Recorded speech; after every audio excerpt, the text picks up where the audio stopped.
Hey, small group leaders, it's your boy Cam here. I'm in the car about to head to Bayside, and this is just going to serve as your short training to kind of get you to understand why we are doing the small group, how you're going to do it, and then what's the result going to be. So the small group is not a major part of the retreat.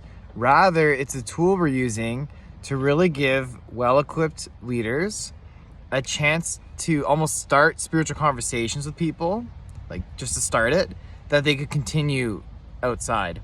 So like, you're gonna have that time to focus on your small group for about 30 minutes after both evenings. So the big evening session, it's the thing that splits it up between the MC's closing and the fire.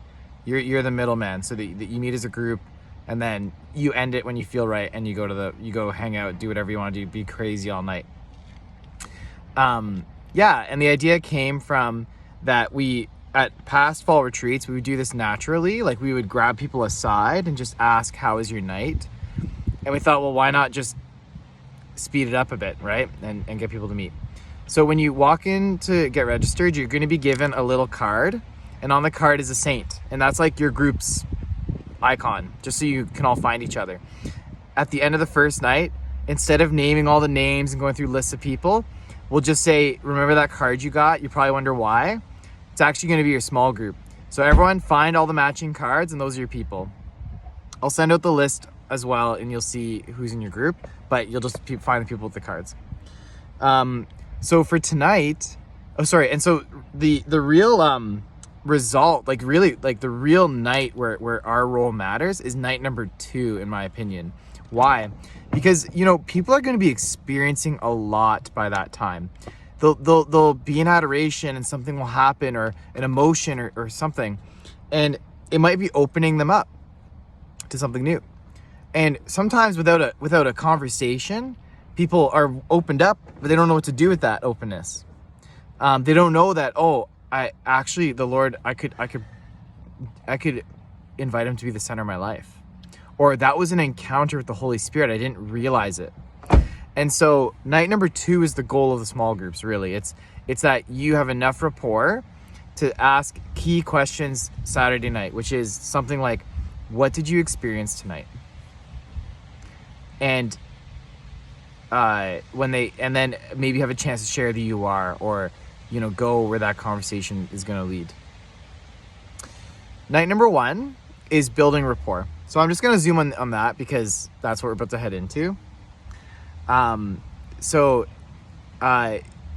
questions will probably be something simple, like introducing yourself if you don't already know each other. And then, why did you come to fall retreat? Maybe it's a silly reason, like someone made me do it, or maybe there's a deeper thing going on. What are kind of is one hope you're looking to get from this? And then I'll let the third question be kind of, you get to choose. Listen to the talk and think about maybe if there's a third. You could also, if you feel it's right, you could slide in the question of like, how would you describe your relationship with God? Because then you're just like, okay, I'm getting a sense of where they're at, because that matters for where we want them to go in this retreat. So that's the gist of it. Matt, did I do a good job explaining the role of small groups? You did a great job, Cam. Am I missing anything that I should probably include in the video? No? Straightforward? Okay. The last thing would just be the timeline for small groups. The MCs will kind of mention how long they're going to go, but you can feel it out. Like, again, you're not bringing them back to the session after. The only thing after the small group is fun.